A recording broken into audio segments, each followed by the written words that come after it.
I use my phone on the daily, and I most likely always will, but sometimes our phone can be our demise. And as a society, we need to take back our intention, and we need to take back what we intend to do when we get onto our phone. We need to have a longer attention span than what we have now, which is really short. And we also need to understand the various ways that social media developers use to make their apps addictive. Once we know what they use, we can counteract and make a healthier lifestyle for ourselves.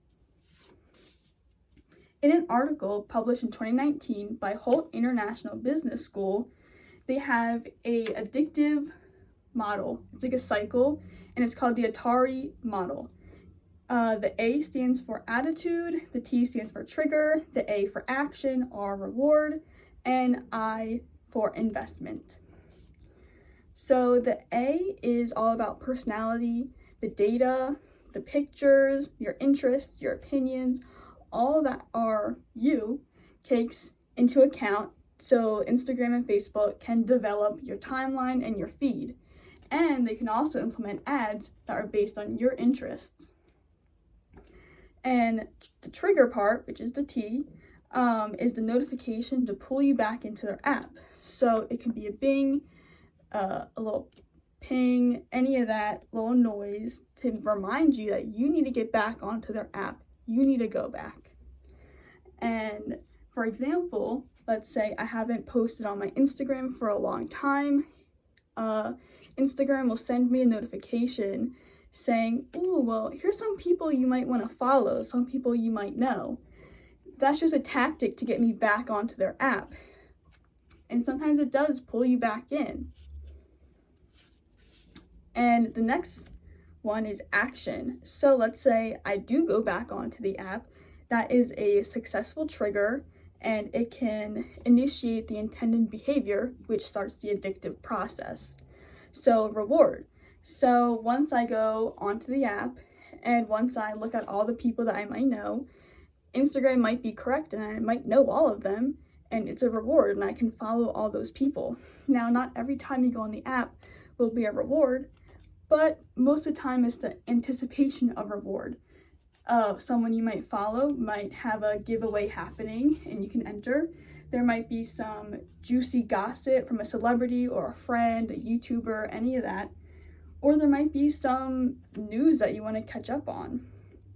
So it becomes second nature to anticipate that reward. It becomes second nature to pull down that refresh button, and it becomes like a lottery machine. It's addictive, and that's what they want. So next is the investment. So the investment is like in the root, the developers want you to spend more time on their app. And for example, I have Snapchat, and there's a feature called memories. So you can take a picture, video, and save it to your memories. And once a year on that day, it'll show you what memories you've made on that day. So let's say today, a memory came up about my freshman year, something about that, and it pulls me back to see what I did on that day. And intentionally, it looks like a harmless feature, but in the root of it, they want you to go back onto their app. And sometimes it even works for me, and I need to catch myself. So you invest these pictures and the time onto these apps, and then it makes it hard to delete them. And that's exactly what they want, again. So because of all this, because they want you to spend more time, well, then that means that your screen time usage goes way up.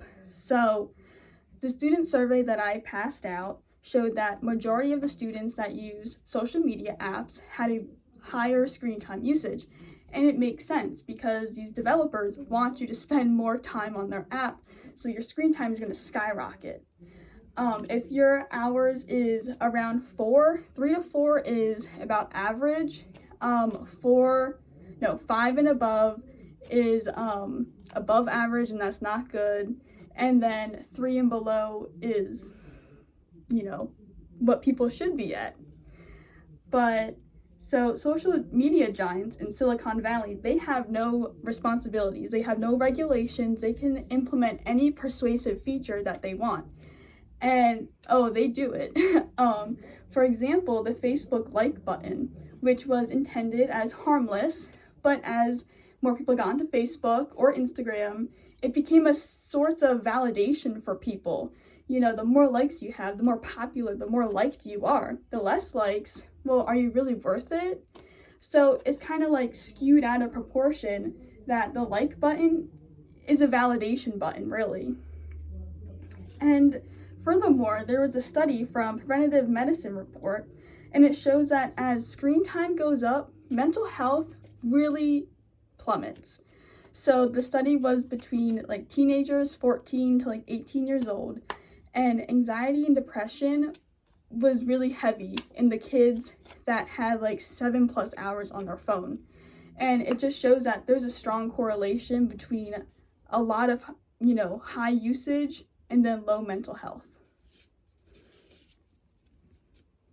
There was also another study from Kentucky University, and it shows that apps such as Facebook or Instagram, they have the ability to impair a user's sense of time. Your internal clock gets distorted, and well, guess what? That's exactly what they want. They want you to spend more time because advertisers pay for your attention and your data, and you are their product. But you can control this. You can take control of your phone. So there are positive ways of social media, yes. But, are we really capable to handle hundreds of people's attention? Are humans really designed to take that all in? I don't know. And I don't think we are, really. So what you can do is you can turn off your notifications. By turning off your notifications, you won't be addicted, to pick up your phone 24/7 every time you hear a bing from Instagram that someone sent you a message, liked your picture. You can take control of that. And you can fact check your info so you aren't spreading misinformation and you're not a follower. You can also be consciously aware of how much time you're spending on the app. So when you're aware of that, you can stop it and you can limit your time. So I know none of us are perfect at times. Obviously, we're not perfect human beings. And we will succumb to the rabbit hole of social media. I myself do at times. But you need to take control of your intention. You cannot allow these tech giants to steal your purpose and your attention span just for the sake of them to collect data and ad revenue. You need to take control of your phone.